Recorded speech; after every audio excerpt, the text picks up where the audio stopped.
Being a real estate agent, this excites me. Talking about what people should buy, and we really should follow our own advice when doing this. So, we're going to talk about today what we buy. Stay tuned.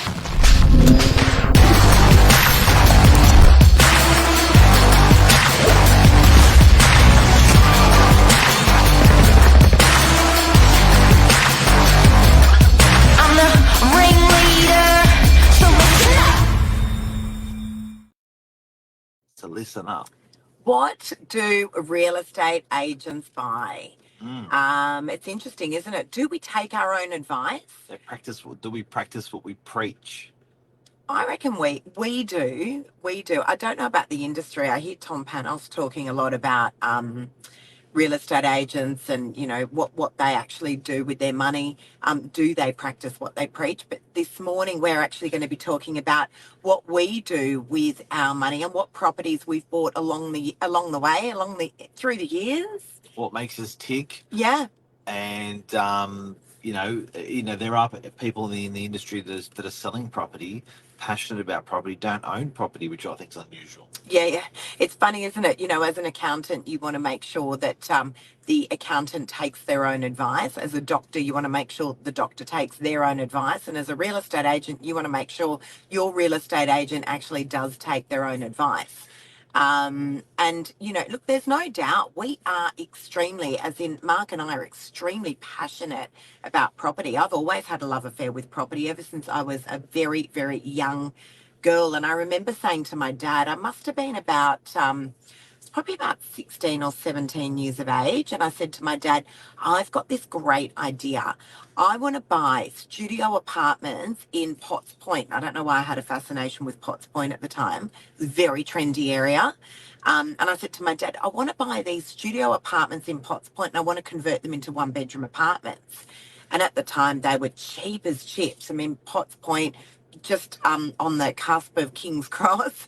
My dad was like, what would you want to buy property there for? And of course, that became an absolutely thriving suburb. And had I have done that, I think I would have been probably able to retire maybe at the age of about 21. But, you know, it would have been a phenomenal idea. Imagine owning lots of those little apartments in that vicinity. But definitely always had a love affair with property, as have you, Mark, haven't you? Look, I think it's been a long road with property investment, and you know, like we're 30 years deep now into real estate, personally, and you know, when you sit opposite clients and they're asking you for advice, it's really, and we thought this would be a good show because it just, you know, pretty much telling people what we've done and do from experience, because we are voyeurs a little bit, so we get to watch what the greats do. We get to watch what the not so greats do with their money when it comes to property, and who's extremely successful with it. I got a good Greek client that I was sitting with for 3 hours the other day, and he's a awesome bloke and wealth of knowledge. So, you know, I often like these people to run my stuff past and see what they think, if we're on the right track. So this episode's good for that. You know, but I have to say there's one thing that we've always done with property, and that's always been, in some respects, taken some risks, and in other respects, always pushed the boundaries, usually. But it's funny because there's never been a particular prototype that we've always bought along the way. I know there's certain people that go, oh, we just buy apartments in this area, or we only buy property in that vicinity. That's never been the case. We don't really have a cookie cutter style property, do we, that we've purchased along the way? Yeah. It has really varied. And what's been quite interesting to watch is the properties that we thought that were going to be big performers have actually sometimes been the most disappointing. We're having a bit of a laugh because when I was 24, I had saved and saved and saved. 6 years ago. How many? 6. I thought you said 66. No. Lucky Mark. But, you know, this love affair with property has gone on for a very, very long time. And when I was much younger, I had just saved really, really hard. And my dad at the time, my parents have also always had a love affair with property. My dad unfortunately passed away 15 years ago, but he was an extremely smart man, and he was so good with things like property. And, he had said to me at the time, all right, when I got to a certain stage of savings, I will match you dollar for dollar for every property, for every dollar that you save, I'll pop in a dollar. So I ended up saving at the time, it would have been about, I think I had about $50,000, which was a lot of money. I was 24 years of age. And I was looking to buy, I could have bought a semi at the time. And because I'm born and bred eastern suburbs, I was looking around Bondi. That was still somewhat expensive. So I started pushing out to Leichhardt. And I remember my dad saying, sounds like a great idea. Go and stand at the property for an hour. And I was like, why would I go stand at the property? I couldn't understand it until an aeroplane flew straight over my head. And I was like, oh, maybe this is not a great place. I don't know if I would personally live here. So didn't buy in Leichhardt. But this apartment came up and it was a deceased estate and it was in a very, very affluent area of the eastern suburbs. And anyway, long story short, ended up buying that apartment. Beautiful 2-bedroom apartment, company title, and had pretty significant harbour views. You can just see it there. Still got the property. And, it's funny because when I talk to people about that was the first property I bought in this amazing area, 2 bedrooms, about 110 metres squared, phenomenal harbour views, people are like, wow. I've got to say, out of any of the properties that we've ever bought, it's probably been the worst investment of all. The worst investment of all. So in terms of capital appreciation, it's done really, really nicely. In terms of rental return, it's been absolutely horrendous.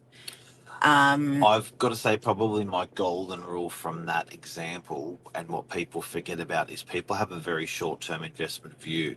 So there's two additions you've got to do with your capital growth. So compounding is massive. So what happens is when I say compounding, it's not just the interest on the initial purchase, the percentage growth on the initial purchase. It's the percentage growth on the new value each time that percentage growth goes up every year. That's called compounding. And what people actually forget is that when you have a 5% interest rate, when you have a 5% rental return, and when you have a 10% capital growth, that's a compounding growth per annum. And what most people do is they chase the rental return and they go, oh my God, that's getting 6 or 7%. And they just completely blindside, don't factor in, don't think about the capital growth compounding percentage. Correct. So my number one lesson today on stuff that we've bought, we've always looked at what's the rent percentage return and what's the estimated capital growth percentage return in the future, and then you just watch that compound. So time is very important. How long, not timing, time in the property. If you're owning it for 10, 20 or 30 years, that's the value proposition, because that's when you're truly getting that compounding factor. That's a huge consideration. And most people with an apartment like this one, like the one that I bought when I was 20, I think it was 23 actually, most people would have gone after about 5 years of owning that, and I almost did, would have said, this is just, I'm out, I'm selling it. And I did live in that property actually for 7 years. But the rental return has been absolutely horrendous. But there's been another layer on top of that, and that's been the absolutely exorbitant special levies. I mean, it's been amazing. It's been a very costly property to own. It really, really has. The special levies have been astronomical. Now, why? Because it is a company title block. That used to be a big problem. It's not as big a problem these days. The banks used to be a bit funny about lending on company title. Back then, they're a little bit more lenient now. But, there was just so many things that needed to be done to this very old block, 1970s block. A whole lot of people that were owner-occupiers that wanted to keep it well maintained, which is amazing. But the special levies have been astronomical, and it's been non-stop. really for probably the last, I'd have to say 10 years, Mark, on the property. So we've talked about one property in 10 minutes. Yep. We've got to blast through all other recommendations Okay. of what we would buy. Let's do one property every 30 seconds. Go. So you've got to Not concrete cancer, Luke. No. Yeah, concrete cancer is a big one. No, but concrete, not in that block. Fire upgrades and concrete cancer Yep. are huge ones in these blocks. We're not opposed to strata. We actually probably enjoy strata more than we do enjoy Torrens title. What I mean by that, Torrens title is the house. So a lot of people will poo-poo having not buying a house. I'm a big fan of a 1-bedroom or a 2-bedroom or a 3-bedroom. Don't care. Yep. Other things that we love to buy. So we purchased in Narrowena a house that no one wanted to buy. We picked it up after the auction, full disclosure, obviously, and we popped a granny flat on the back of it. Yep. It was about a 700 metre squared corner block. Love, love, love corner blocks. And we obviously get the return from the house and then the return from the granny flat as well. The granny flat, incidentally, was very, very easy to build. It took about 7 days to get the approval and it took about 12 weeks to build. And at the time, it cost about $250,000. It's probably gone up a little bit now, but the returns on those things are phenomenal. Little strata office. We liked this particular little strata office because it was on a block of 1,100 metres squared, a double block in the centre of Deby. There was only 9 offices in there. So we were like, you know what, the rent's not that good, but the logic of a developer coming along down the track and saying, I want to buy the whole building is pretty good. That was another little, like, it was only a few hundred, it was only about 280,000. So Yeah. it made sense. We bought a little 1-bedder in Freshwater and the strata on it wasn't great. We couldn't understand any rhyme or reason about it, except the numbers were just so good. It seemed like good value. The rent's okay on it, but over time, a 1-bedroom apartment in Freshie obviously has done exactly what Mark was talking about. It's compounded. Yep.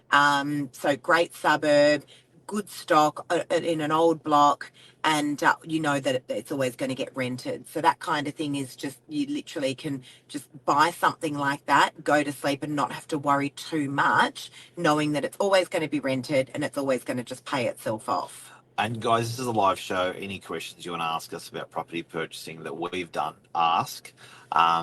Right now, you can just whack it in there. We'll answer it. Another thing as well is we've always made when we've been comfortable, we've always made ourselves very uncomfortable. So each time we've ever purchased something, it's never been like, oh, this is money, let's just spend it. It's grit, it's push, it's stress every single time. So I think, don't think to yourself that when you are in that, pushing yourself to buy a property that you shouldn't be doing that. It's most often the way with everyone that people, funding's hard, finding it's hard, paying it over the years, strata levies is hard, but it's very worthwhile in the long term. And I have to say, we've never gotten too hung up. Now, guys, this is just us and our advice for what we do for ourselves. Yeah. What you want to take from this is totally up to you, but we've never gotten too hung up on things like strata reports. We really have never overthought too much about the vast majority of properties that we have purchased over the years. And so, that little 1-bedder in Freshwater that I was just talking about, we also purchased a 2-bedroom apartment in Freshwater as well. And we ended up getting one of our guys who was working for us at the time to go through the property, FaceTime us through, and just say, is it good? Does it look good? Well, in fact, I don't even think we've even really read strata reports, Mark, for properties that we've purchased. Excuse me. We don't overly get hung up on that kind of stuff. It's all about the compounding. It's all about renting it out consistently. It's all about holding it consistently and getting that compounding growth from that. I also think funding super important. So again, it's always going to be pushing yourself that way. Other things we bought over time is the other new. Yeah, I was just going to say off the plan. I like new. Yep. And it's a big problem out there. People are very, very scared about the Well, whole new. especially at the moment. Look at all the stuff that's coming out in the They're news. totally freaked out. Yeah. So I don't mind buying new with a long lead time. And here's the kick up: you're putting 10% down. You're paying nothing for if you're getting a long build, which is like normally a larger build. They're not on, by the time you buy it in stage one, right at the beginning. Yeah. It's often 3 years before it actually gets Yeah. finished and delivered. So there's often a big chunk of cash there for you in capital growth in that 3 years because people were scared. So at the moment, not only are you getting 3 years capital growth when you buy new, if it's a bigger project, but you're also getting people. The poo-poo in the market that's out there and off the plan has pushed prices down for these places. I agree. So I agree. it's actually really clever. Now, there's a lot of stuff that gets built, continues to get built, particularly on the northern beaches, where it's a one bedroom. So it's a one bedroom apartment, and then it's got this funny little room with no windows. I know you and Cleo were talking about it on yesterday's show. Yeah. We refer to it Yes. as a guest room. Yes. The industry refers to it as a study. Now, they're usually about probably some of the larger ones that I've seen. So it's a room without a window. So you've got your bedroom with a window, then you've got this additional room. Um, uh, Usually they're about 2.4 times 2.4. Sometimes you can get a 3 by 3 meter room. Now, can you put a bed in there? And can you actually have someone sleep in there? Why not? Can you put a cot in there? Why not? So I love those. We have purchased those in the past. One bedroom plus the guest room. And on the rental market, it really rents like a 2 bedroom apartment. So you've purchased it as a 1 bedroom apartment, and on the rental market, it's a 2 bedroom apartment. They are little gold mines. They are absolute little gold mines. You're going to get a great rental return from that. And usually they're going to cover the vast majority of your costs. So love, love, love those. The other thing that I personally love is the 1970s builds. I've just got this absolute, affection to the red brick blocks. I love them. I think they're bulletproof. They ordinarily stand the test of time. They're those red brick apartments that we see tons of all over Sydney, but particularly on the northern beaches. And but the only thing with a lot of those older blocks is that you've got to be mindful of is the council regulations. So the fire upgrades that will need to be done over time. When council puts an order on it, and also a lot of them need the balcony upgrades because the balcony railings are very low. So you need to factor that in as well. But usually you'll pick them up much cheaper. And a big thing I'm passionate about is buying in areas where there's not a lot of stock dropped into the area. So I think sometimes areas of Sydney are having a plethora of land releases or a plethora of unit releases. I get worried when you have suburbs where there's no units, then there's 2,000, then there's 4,000 units, 8,000, 16,000, Yeah. 32,000 over Supply 10 years. versus demand. Over a 10-year period, that's damaging to the value of the property. So I think if you can buy in areas where there's limited stock available of whatever you're buying, super important. So some of the train line suburbs have been slammed with stock. Yeah. And that's stunted their capital growth. I think very important. Really key topic before we go today. Luke's asked about land tax. Land tax, just in his comment here. With land tax, what's very interesting is for every $1 million of house in land tax payments, you can have $4 million of units in land tax payments if you're buying in bigger blocks. So why that's important is you could, once you go over the land tax threshold, the government will knock on your door every year and say, give me some money, please. Now, if you're in the pattern of buying houses, you're going to be 4 times more exposed to paying land tax. These people are cutting big checks. I was sitting with a landlord that has a block of 10, 20 in Manly yesterday. They're getting a land tax bill of 169,000 a year. Oh. Right, so they're getting Ouch. 3,000 a week of their rent is going towards the government to land tax. So keep an eye on land tax, and units sometimes perform better for that And reason. exactly for that reason, we don't buy a lot of houses. because of that. That is, yeah, it's, you know, look, that one in Narrowena that I was talking about earlier, where we bought the little house and then popped the granny flat on the back, that actually gets a really, really good rental return. But ordinarily, for us personally, like, that's sort of why we steer clear of that kind of stuff. I think, you know, for us, we're always doing the opposite to what everyone is doing. That's just how we run life. Yep. We really do. And I don't know why. We just don't like to follow what the vast majority of people are doing. So when everyone's buying, that's usually when we won't. When no one's buying, that's usually when we will. When everyone zigs will zag. Yeah, and I can't tell you how many times we've actually purchased property at the end of the year, Christmas, New Year Yeah. period, when Yeah. everyone's sort of gone to sleep, and we're like, I wonder what properties have been sitting around for a little while. Let's have a look. Done. Well, realestate.com will actually give Yeah. you the oldest properties on the market. If you, We search from oldest to newest, if you rank it, not the ones, newest to oldest. the ones that have been sitting on the market the longest. Yeah. Not bad sometimes, not bad. There's nothing wrong with them. Yeah. Absolutely nothing wrong with them. So, you know, but my dad always used to say, Lisa, if the bank will give you money, take it. Take it. Go spend it. So, you know, and that is the absolute truth. And it can be somewhat frustrating. What are you doing, Mark? It's doing that. It can be somewhat frustrating when you know, we're dealing with buyers all day, every day, and you know, the buyer procrastinates over property, and then we literally see it in front of our eyes that they've missed out on purchasing just phenomenal property. Most property is incredible. Most property, if you buy it and you hold it, you're going to make money on. That's it.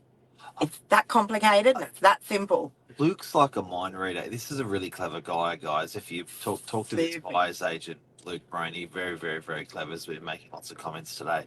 Luke, this is probably the best thing that I could have said today, and you've said it. It's actually a financing game. It really, really is. If you look at your outgoings, if you look at your ingoings, if you look at your job, you know, funding the whole thing, it's always been like that. For us, like, it's always been about, you know, shuffling paper around a table, and it just works. So I think what the big thing I've learned, you know, I've got to tell people out of today, is a friend of mine said to me, I was on his boat, and he was one of the top 100 companies in Australia. Wealthiest men in Australia. And I said, can you give me a piece of advice? And he said, after I sold my company, what I sold, these were big numbers, but they relate to any person. He said, after I paid back my brother, my sister, my loan, my tax, he said, what was left was embarrassing. He said, but what people forgot is the person that I sold the business to, I remained landlord for, and he had warehouses which were the size of four football fields each, and he had about 9 of them. So he said to me, where I really built my wealth, it was a property game. Everyone will remember me when I'm gone for the business that I built and sold. But he said, between you and me, it was all about the properties along the way. So may I encourage you, and I always have this conversation with internal staff, may I encourage everyone that irrelevant to your wage or your business, it is always your true, you know, how do I say, building or sort of freedom is going to be that property. So that's going to be, you know, don't spend it along the way. Don't save it all, you know. So when you're 89, you got lots of property and you're on, and that's all you've got. You need those memories. But definitely, it's what Luke said. It's definitely a finance game. Whack it into property. And, you know, buy and hold. Where we see people go wrong with property is when they're trying to play it like they do the stock market. You know, you've got to buy and hold. That's the key. Yeah. All right, we're out of here. Hopefully some good advice there for you guys. Oh God, I could talk all day about this. I let Mark speak today. See you guys. Have a great day. See ya. See ya.